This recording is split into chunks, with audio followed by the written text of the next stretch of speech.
দুর্ঘটনায় এবার রেল পরিষেবা ব্যাহত হয়েছে দিল্লি এবং হাওড়া মেন লাইনে। আপনারা সেই ছবি দেখতে পাচ্ছেন, রীতিমতো রাস্তার বিপর্যস্ত পরিস্থিতি। আজ ঘুরপথে চলবে নয়াদিল্লি হাওড়া রাজধানী এক্সপ্রেস। দূরপাল্লার বহু ট্রেনের যাত্রা ঘুরপথেই রয়েছে বলেই জানা গেছে। সেই বিষয়ে বিস্তারিত জানবো, টেলিফোন লাইনে যুক্ত হয়ে গেছে প্রতিনিধি শেখ মনিরুল।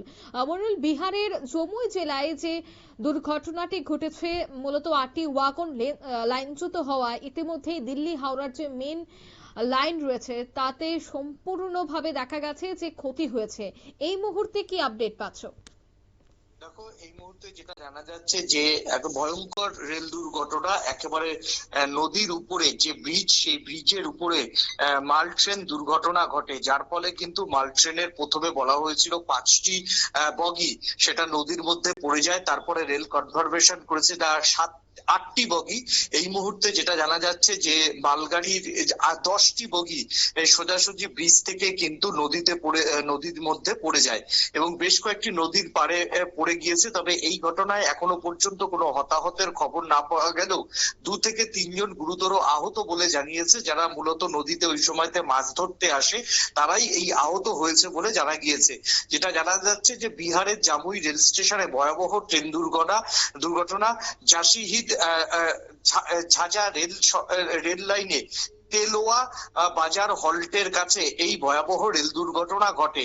এটা মাল ট্রেন ছিল বলে সেইভাবে হতাহত সংখ্যা বাড়েনি। যদি যাত্রীবাহী ট্রেন হতো তাহলে কিন্তু ভয়ঙ্কর একটা পরিণত হতো। যেটা রেল সূত্রের খবর, যে কুয়াশার জন্য চালক ঠিকমতো দৃশ্যমান কমে গেছিল, চালক ঠিক আন্দাজ করতে পারেনি এবং সেই জায়গা থেকে মনে করা হচ্ছে যে একটি বগি এই লাইনচ্যুত হয়েছিল। সেই লাইনচ্যুত হওয়ার ফলেই কিন্তু তড়িঘড়ি ব্রেক কষতেই কিন্তু এই দুর্ঘটনার কবলে পড়েছে ট্রেনটি। এই বিষয়ে যারা এই মেন লাইন দিয়ে এই মুহূর্তে যাতায়াত করবে, সেই যাত্রীদের ভ্রমণের আগে ভারতীয় রেলের যে অফিসিয়াল ওয়েবসাইট বা হেল্প নম্বর, এই বিষয়ে কি কিছু জানা গেছে? কোনো ধরনের হেল্পলাইন নম্বর কি জারি করা হয়েছে? হ্যাঁ, দুটো হেল্প নম্বর ইতিমধ্যেই জারি করা হয়েছে। একটা হচ্ছে বিহারের পাটনা স্টেশন থেকে, অন্যটা হচ্ছে আনন্দবার্গ স্টেশন থেকে দিল্লির। যেটা রেল দপ্তর জানিয়েছে যে আজকের দিনের মতো শুধুমাত্র হাওড়া যে রাজধানীটা চলে সেই রাজধানী ট্রেন ঘুরিয়ে দেওয়া হয়েছে। এছাড়া বিহারের ধানবাদ, মার্জনা করবেন, ধানবাদ এবং গয়া স্টেশনগামী যে সমস্ত ট্রেনগুলি ছিল সেগুলি অধিকাংশ ঘুরিয়ে দিয়েছে। তবে কোনো ট্রেন এখনো পর্যন্ত বাতিল হয়নি।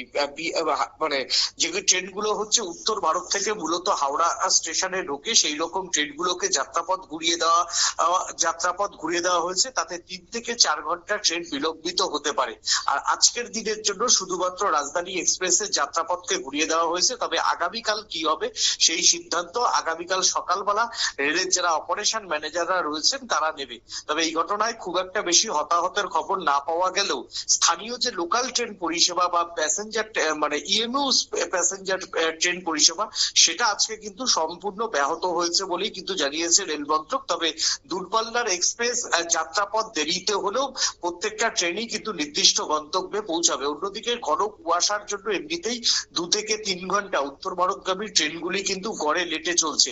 সেই জায়গা থেকে এই দুর্ঘটনার ফলে যে ট্রেনগুলোকে ঘুরিয়ে দেওয়া হয়েছে সেই ট্রেনগুলো আরো 4 থেকে 5 ঘন্টা সর্বোচ্চ দেরি হতে পারে বলে ইতিমধ্যেই জানিয়ে দিয়েছে রেল মন্ত্রক। একদমই, ধন্যবাদ। অর্থাৎ ইতিমধ্যে যাত্রীদের ভ্রমণের আগে ভারতীয় রেলের অফিসিয়াল ওয়েবসাইট বা হেল্পলাইন নম্বর থেকে ট্রেনের বর্তমান অবস্থা যাচাই করে নেওয়ার পরামর্শ দেওয়া হচ্ছে। নিয়ে নিচ্ছি ছোট্ট একটি বিজ্ঞাপন বিরতি, সঙ্গে থাকুন।